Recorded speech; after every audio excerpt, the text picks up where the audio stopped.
Nathalie Yamb, que vous voyez en image, vient d'être sanctionnée par le Conseil de l'Union européenne. Messieurs et dames, installez-vous. Si vous ne connaissez pas Nathalie Yamb, eh bien sachez qu'il s'agit de la Dame de Fer, comme elle se fait surnommer. Et pourquoi? Eh bien parce que depuis le 24 octobre 2019, la dame que vous voyez en image a tenu un discours extraordinaire du côté de la Russie. Se tenait le tout premier sommet Russie-Afrique. Mais pour ceux qui ne le savent pas, l'histoire de Dame Nathalie Yamb ne commence pas en Russie, ça commence un peu en avant.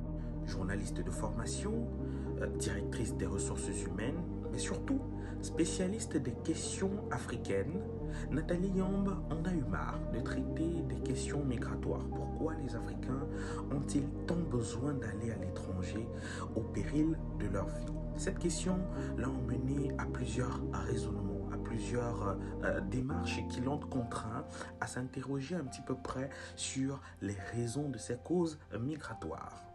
Vous le comprenez donc, le sommet Russie-Afrique auquel elle a pris part a tout simplement été une tribune qui a favorisé l'expression et la démonstration du ressenti qu'elle avait vis-à-vis de cette actualité peu reluisante dont souffrent les Africains tous les jours.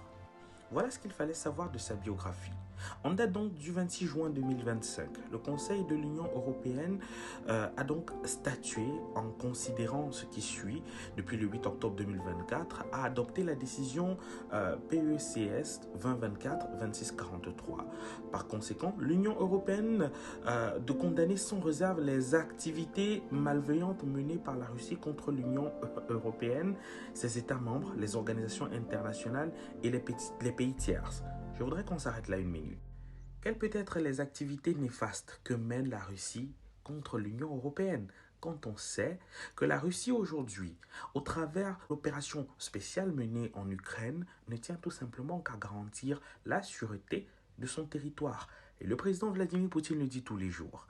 Il est tout simplement déraisonnable d'avoir un tel projet pour la simple raison que l'Union européenne représente une population beaucoup plus grande, beaucoup plus dense, avec un budget encore plus élevé, plus que tous les pays de la planète. Par conséquent, Nathalie Yamb est donc présentée comme une influenceuse à la solde de Vladimir Poutine. Elle est aussi présentée comme une proche de Wagner, d'une organisation appelée Afrique. Et au travers de cela, elle compte déstabiliser l'Europe et ainsi mettre en mal la sûreté de ses territoires. Dites-moi en commentaire si vous y croyez. Commentez, likez et dénoncez.